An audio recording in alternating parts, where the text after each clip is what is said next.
In this bite, we asked Coach Raymond something that beginner carnivores often want to know. They've heard a lot about fasting and they think, do I need to fast to be successful in carnivore? So, Coach Raymond, I'm a new carnivore. Do I need to fast? As a new carnivore, I want to encourage people not to fast. Fasting, and some people will ask whether intermittent fasting or long extended fasting is best.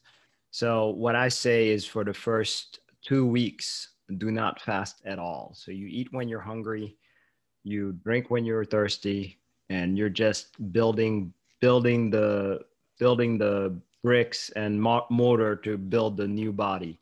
So what you're doing is getting the materials. You're gathering up the materials to build up this new body that you're about to build.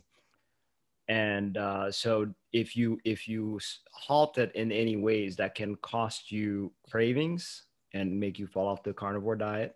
Also, it can also mess other things up, like you just won't feel good, low energy, different issues will come up if you do it too early.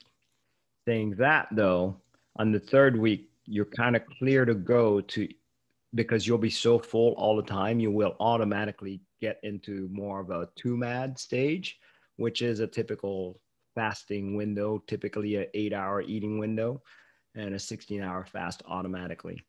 And that should automatically happen within the third or fourth week.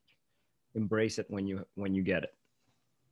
And do I, as I start to shift, and maybe by the third week, suddenly I'm doing a little bit of that, 2 meals a day, smaller eating window, like you're saying, naturally. Do you think it's important to track from the beginning with some kind of app, or should I just kind of do it intuitively and see how it goes? So the carnivore diet, we don't really encourage tracking because tracking kind of can can actually dissuade you. It One of the biggest thing about the carnivore diet is we like to go by hunger cues. We want you to learn your hunger. Your hunger is going to be very different on the carnivore diet than it is on the carb-based diet. So if you keep tracking it, you're going to be tempted to say, "Oh, I'm not getting my 2,000 calories in like I'm supposed to," or "I'm not getting enough protein."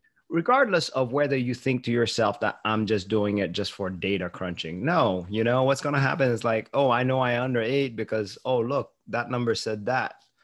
And that's not what the goal of the carnivore diet is to follow your hunger cues. There will be some days that you'll notice that you're a lot hungrier than others, and some days you're a lot less hungry than others. And that's very important, that dip and wane. And then you get to understand those a little later on. That's why we tell you not to track if you can help it. I really like that because it's just a lot more about intuitive eating. And Yes, like you said, getting in tune with your hunger instead of just overthinking it, right? So that's right. great. Well, thank you. That was a great bite, Coach Raymond. We'll see you next time. Thank you, Janice. Thank you.